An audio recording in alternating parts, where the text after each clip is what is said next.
Hello class. चलिए अब secondary growth करते हैं। इसमें आगे जितना रह गया था उसको आज खत्म कर लेते हैं। टॉपिक खत्म करेंगे, उसके बाद फिर हम नेक्स्ट चैप्टर पर कंटिन्यू करेंगे।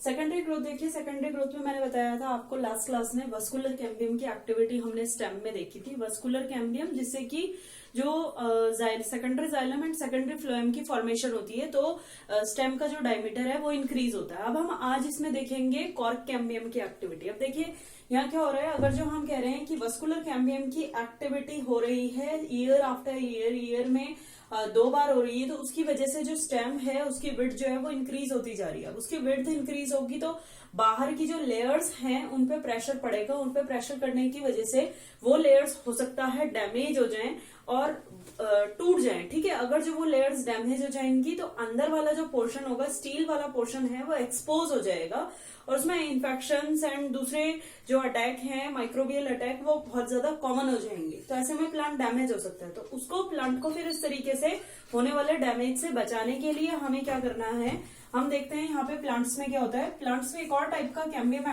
एक्टिवेट होता है जिसको हम बोलते हैं कॉर्क कैम्बियम। तो हमें अब इसमें कॉर्क कैम्बियम की एक्टिविटी पढ़नी है। किसमें? स्टेम में। पहले देखते हैं स्टेम में। यहाँ देखिए, स्टेम में आउटर पे एक लेयर बताई थी आपको, जनरल कॉर्टेक्स एंड हाइपोडर्मिस। ठीक, जनरल कॉर्टेक्स एंड हाइपोडर्मिस के कुछ सेल्स डी डिफ्रेंशिएट हो जाते हैं। डी डिफ्रेंशिएट होने का मतलब सेल्स परमानेंट हैं, डिवाइड करना शुरू कर रहे हैं। ठीक है, यहाँ सेल्स परमानेंट होते हैं। ये परमानेंट सेल्स अब डिवीजन करना शुरू करते हैं, तो यहाँ हम बोल रहे हैं डी डिफ्रेंशिएशन प्रोसेस हो रहा है। जब ये प्रोसेस होता है तो यहाँ पे सेल्स जो हैं 2 साइड डिवाइड करेंगे। कुछ सेल्स डिवाइड करेंगे अंदर की तरफ और डिवाइड करेंगे बाहर की तरफ। दोनों साइड इनका डिवीजन होगा। ठीक है, अंदर की तरफ जब ये सेल्स डिवाइड करेंगे तो ये फॉर्मेशन करेंगे लिविंग पैरेन्काइमेटस सेल्स की, जिसको हम बोलेंगे secondary cortex. This is known as secondary cortex. इसको सेकेंडरी कॉर्टेक्स बोला जाता है। या क्या आपका सेकेंडरी कॉर्टेक्स? पहले तो ये समझ लीजिए कि जनरल कॉर्टेक्स और हाइपोडर्मिस के जो सेल्स एक्टिवेट हुए हैं, डी डिफ्रेंशिएट हुए हैं डिवाइड करने के लिए, उनसे जो कंटिन्यूअस एक लेयर, डिवाइडिंग सेल्स की जो एक कंटिन्यूअस एक लेयर आपको दिखाई दे रही है बाहर पे, इस लेयर को ही हम बोलते हैं कॉर्क कैम्बियम और इसी को बोला जाता है, it is also known as phellogen. इसी का दूसरा नाम होता है फैलोजन। ठीक है, अब ये सेल्स डिवाइड करेंगे अंदर की तरफ और डिवाइड करेंगे आउटर साइड। जब ये सेल्स अंदर की तरफ डिवाइड करेंगे तो यहाँ पे जो एक लेयर की फॉर्मेशन हो रही है टुवर्ड्स इनसाइड, जो ये लेयर बन रही है, इस लेयर को हम बोलेंगे फैलोडर्म। फैलोडर्म इसको बोला जाता है और यही सेकेंडरी कॉर्टेक्स की फॉर्मेशन करती है। मतलब it is also known as secondary cortex. इसी को हम सेकेंडरी कॉर्टेक्स बोलते हैं। कॉर्क कैम्बियम की सेल्स डिवाइड करेंगे टुवर्ड्स आउटसाइड, आउटसाइड की तरफ भी डिवाइड करेंगे। Towards inside and towards outside दोनों तरफ डिवीजन हो रहा है। टुवर्ड्स आउटसाइड जब ये सेल्स डिवाइड एंड रीडिवाइड कर रहे हैं तो यहाँ पे जो ये लेयर बनेगी, यहाँ पे एक लेयर बन जाती है। इस लेयर को हम बोलते हैं, it is known as phellem. इस लेयर को, बाहर वाली जो लेयर है, इसको बोला जाएगा फेलम। ठीक है, ये जो फेलम लेयर होती है, इसके सेल्स इनिशियली लिविंग होंगे, पैरेन्काइमेटस होते हैं। कुछ टाइम तक तो लिविंग सेल की तरह एक्ट करते हैं, बाद में सेल्स डेड हो जाएंगे और इनकी वॉल्स में स्यूबेरिन एक्यूमुलेट होना शुरू हो जाएगा। जब इन सेल्स में स्यूबेरिन का एक्यूमुलेशन होता है तब आप इस लेयर को, फेलम को, अब आप बोलेंगे कॉर्क। इसी से फॉर्मेशन होती है कॉर्क की। ठीक है, इसका मतलब यहाँ पे 3 लेयर की फॉर्मेशन हो गई। फैलोजन जो कि वो लेयर है जिसने की जो कि हाइपोडर्मिस एंड सेकेंडरी कॉर्टेक्स के सेल्स के कंटिन्यूअस डिवीजन से जो लेयर की फॉर्मेशन हुई है वो है हमारी कॉर्क कैम्बियम और फैलोजन। ठीक है, जब ये सेल्स अंदर की तरफ डिवाइड करके एक लेयर की फॉर्मेशन कर रहे हैं तो इसको हम बोलेंगे फैलोडम। इसी को सेकेंडरी कॉर्टेक्स बोलते हैं। फैलोजन के सेल्स बाहर की तरफ टुवर्ड्स आउटसाइड डिवाइड करके कंटिन्यूअस लेयर की फॉर्मेशन जो कर रहे हैं, ये जो लेयर बाहर पे बनी है ये है फेलम। सेल्स लिविंग होते हैं, बाद में डेड हो जाएंगे, इनमें स्यूबेरिन एक्यूमुलेट हो जाएगा और इसी को हम बाद में बोलेंगे कॉर्क। ठीक है, अब ये जो 3 लेयर यहाँ पे बनी है, phellem plus phellogen, phellogen plus phelloderm, phellem, phellogen and phelloderm all are together known as periderm. ठीक है, इस टाइप के भी कई बार क्वेश्चन आ जाते हैं एग्जाम में, ये आपके एनसीईआरटी में भी लिखा हुआ है। तो इसको इतना तो आपको पढ़ना ही पड़ेगा। ये भी क्वेश्चन आ रखा है एग्जाम में कि व्हाट इज पेरिडर्म, ठीक है। अब उसमें 4 ऑप्शन दिए रहते हैं। एक में दे रखा था फेलम प्लस फेलोजन, दूसरे में दिया था फेलम प्लस फेलोडम, तीसरे में था फेलोजन प्लस फेलोडम। तो ये आपने नहीं करना है, आपको याद होना चाहिए कि इन तीनों लेयर्स को मिला के ही हम क्या बोलेंगे, पेरिडर्म बोलेंगे, ठीक है। अब देखिए, जब ये फेलोजन के सेल्स, ये जो फेलोजन के सेल्स जब बाहर डिवाइड करके फॉर्मेशन कर रहे हैं फेलम की, तो कहीं कहीं पे सेल्स क्या होते हैं, इस तरीके से डिवाइड करेंगे। जैसे मान लीजिए सेल डिवाइड करना है टुवर्ड्स आउटसाइड, तो कहीं कहीं पे क्या होगा कि बहुत ज्यादा टाइटली पैक्ड पैरेन्काइमा सेल्स बनेंगे, हाईली टाइटली पैक्ड जो है पैरेन्काइमा सेल्स बनेंगे। तो जहां पे इस टाइप के सेल्स की फॉर्मेशन होती है, वहां पे कंटिन्यूअस फॉर्मिंग लेयर के एक्स्ट्रा प्रेशर की वजह से ये जो सेल्स हैं ये डैमेज हो जाएंगे, ठीक है। ये सेल्स सारे डैमेज हो जाएंगे और इनके डैमेज होने की वजह से ऐसे कुछ लेंथ शेप्ड पोर बनते हैं। इन लेंथ शेप्ड पोर को हम बोलेंगे लेंटिकल्स, ठीक है। लेंटिकल्स का क्या फंक्शन होता है, लेंटिकल्स का फंक्शन होता है कि ये पार्टिसिपेट करेगा गैसियस एक्सचेंज में। Lenticels participate in gaseous exchange and कुछ अमाउंट में आप कह सकते हैं कि बहुत ही कम अमाउंट में ये क्या करता है, ट्रांसपिरेशन करेगा। कितना ट्रांसपिरेशन, आप कहेंगे 0.1% of transpiration occurs with the help of lenticels और लेंटिकल्स, ठीक है, इस तरीके से। तो ये आ गया हमारा कॉर्क कैम्बियम की एक्टिविटी इन स्टेम, ठीक है। यहाँ पे भी कंटिन्यूअस क्योंकि लेयर बनती जा रही है, तो यहाँ पे भी स्टेम की जो है विड्थ इंक्रीज होगी। अच्छा, ये जो कैम्बियम है ये भी एक्टिवेट होगा 2 ही सीजन में, स्प्रिंग एंड ऑटम में। लेकिन ये जो कैम्बियम होता है ये हर साल नया बनता रहता है। इस कैम्बियम की जो रिंग है, मतलब फेलोजन जो रिंग है, वो एवरी ईयर न्यू बनती रहेगी। जबकि वहां आपने देखा था इस टाइम में जो वस्कुलर कैम्बियम था वो एक ही रिंग बनेगी और वो ही हर साल जो है एक्टिवेट हो के नए सेल्स बनाती रहेगी। लेकिन यहाँ पे एवरी ईयर जो है नया फेलोजन बनेगा और वो नई लेयर्स की फॉर्मेशन, नया पेरिडर्म की फॉर्मेशन करेगा, ठीक है। अब देखिए इसमें एक टर्म यूज होती है बार्क। बार्क आपने देखा होगा, जो ओल्ड ट्रीज होते हैं बहुत ज्यादा, उनसे छिलके से निकलते रहते हैं स्टेम के ऊपर से, उसको हम बार्क बोलते हैं। इसको हिंदी में छाल बोला जाता है। ये कोई बायोलॉजिकल टर्म नहीं है, नॉन टेक्निकल टर्म है। बार्क जो टर्म है वो ऐसा नहीं है कि बायोलॉजी वाले बच्चे को ही पता होगी, ये टर्म सबने ही सुनी होगी लगभग, ठीक है। अब इसमें बार्क देखते हैं क्या होता है। Bark everything which comes outside the vascular cambium. Vascular cambium के बाहर जितना भी कुछ आता है वो सारा का सारा बार्क की फॉर्म में उसके छिलके निकलते रहते हैं और वो बाहर रिलीज आउट होता रहता है। लेकिन ये सिर्फ केवल तभी होगा जब सेकेंडरी ग्रोथ होते होते बहुत ज्यादा ईयर्स हो चुके हैं, बहुत टाइम हो चुके हैं, केवल तभी आपको ये बार्क फॉर्मेशन आपको मिलेगी, ठीक है। और वो भी केवल किसमें, डाइकॉट्स एंड जिम्नोस्पर्म में आपको मिलेगी। अब एक चीज रिमाइंड करिए, वस्कुलर कैम्बियम के बाहर आपने क्या क्या चीजें पढ़ी हैं। वस्कुलर कैम्बियम देखिए, ये मान लीजिए आप कह रहे हैं यहाँ पे हमारा प्लांट का ट्रांसवर्स सेक्शन है, इस प्लांट में पेरिडर्म डेवलप हो गई, मतलब ये तीनों लेयर डेवलप हो गई तो पेरिडर्म आ रही है, ठीक है। अब पेरिडर्म किससे डेवलप हुई है आपकी, फेलोजन किससे बनी है, फेलोजन बनी है हमारी जनरल कॉर्टेक्स एंड हाइपोडर्मिस के कुछ सेल्स से, है ना। तो इसका मतलब यहाँ ऊपर एक लेयर एपिडर्मिस भी होगी, एपिडर्मिस भी यहाँ होगी, ठीक है। एपिडर्मिस के ऊपर क्यूटिकल लाइनिंग भी आ जाएगी। Epidermis is covered by cuticle, तो क्यूटिकल लाइनिंग भी यहाँ पे आएगी, नीचे आ जाएगी क्योंकि ये फेलोजन जो है वो बन रहा है hypodermis and general cortex cell से, तो यहाँ अंदर आ जाएगी आपकी एंडोडर्मिस लेयर। एंडोडर्मिस लेयर के बाद नीचे आ जाएगी उससे पेरीसाइकिल लाइनिंग, पेरीसाइकिल लेयर भी आ जाती है और उसके अंदर आ जाएगा आपका वस्कुलर कैम्बियम की वजह से फॉर्मेशन जो हो रखी है हमारी सेकेंडरी जाइलम की, और सेकेंडरी फ्लोएम बाहर एंड सेकेंडरी जाइलम आपका अंदर, ठीक है। यहाँ आ गया आपका पिथ और इन बिटवीन आ रही है हमारी मेड्यूलरी रेज। तो यहाँ आपको दिखाई दे रहा है ये है हमारा वस्कुलर कैम्बियम, ठीक है। वस्कुलर कैम्बियम ये है। तो हम कह रहे हैं कि वस्कुलर कैम्बियम के बाहर जितना कुछ है वो सारा का सारा बार्क में आ रहा है। तो वस्कुलर कैम्बियम के बाहर क्या क्या आएगा, वस्कुलर कैम्बियम के सबसे पहले जो बाहर जस्ट उसके आउटसाइड पड़ता है वो है हमारा सेकेंडरी फ्लोएम।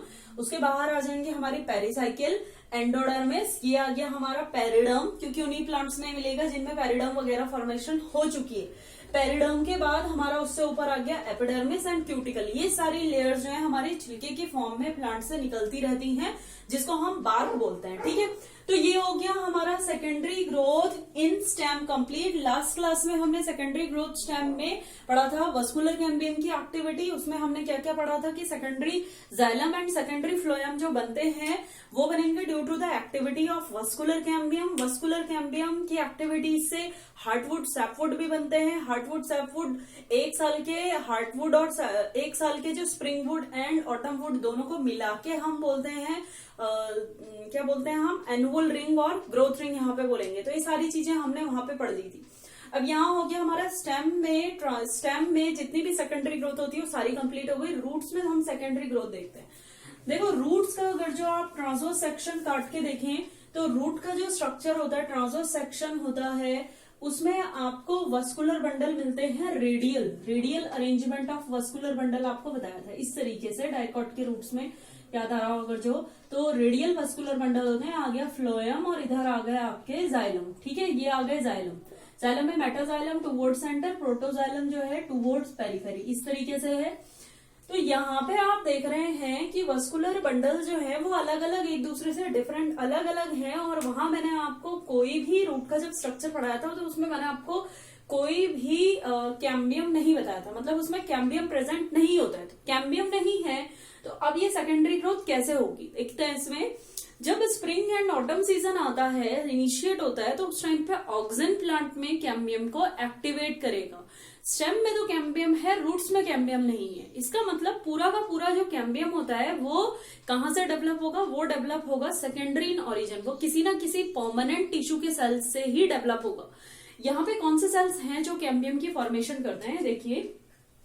सबसे पहले प्रोटोजाइलम के ठीक अबव, ये जो फ्लोएम के ठीक नीचे यहाँ पे जितना भी पेरेन्काइमा टिश्यू होता है इसको हम बोलते हैं कंजक्टिव पेरेन्काइमा। फ्लोएम के ठीक बिलो जो कंजक्टिव पेरेन्काइमा है वो डिवाइड करना शुरू करेगा और वो बनाएगा कैम्बियम बैंड और cambium patches. These are known as cambium patches. ठीक है, और कैम्बियम बैंड्स। तो इसीलिए इनिशियली आप देखेंगे कैम्बियम बैंड्स और कैम्बियम पैचेस का नंबर उतना ही होगा जितना नंबर ऑफ फ्लोएम होगा। अगर जो फ्लोएम 3 है तो तीनों फ्लोएम के नीचे कैम्बियम रिंग कैम्बियम बैंड बनाया तो 3 हम कहेंगे कैम्बियम बैंड और कैम्बियम पैचेस हैं। अगर जो फ्लोएम 4 है तो 4 हमारे कैम्बियम पैचेस प्रेजेंट है। ये कैम्बियम पैचेस बनने के बाद हमारा जो प्रोटोजाइलम है उसके ऊपर जो आपको पेरिसाइकिल के लेयर मिल रही है, ये भी डिवाइड एंड रीडिवाइड करेंगे ये सेल भी, और फॉर्मेशन करेंगे किस चीज की, कैम्बियम बैंड्स की। तो टोटल हो गए 6 कैम्बियम बैंड। यहाँ पे सारे कैम्बियम के सेल्स एक दूसरे की तरफ डिवाइड करेंगे। ये डिवाइड कर रहे हैं एक दूसरे टुवर्ड्स ईच अदर, और डिवाइड करते हुए एक दूसरे से मीट कर जाएंगे। तो यहाँ पे जो कैम्बियम रिंग है वो क्योंकि ऐसी जगह से ऐसे सेल्स बना रहे हैं जो डिफरेंट पॉइंट्स में सिचुएटेड है, तो इसीलिए यहाँ पे जो कैम्बियम रिंग है वो कंसेंट्रिक ना बनके वो रिंग बनेगी wavy, wave like cambium ring यहाँ पे फॉर्मेशन होगी।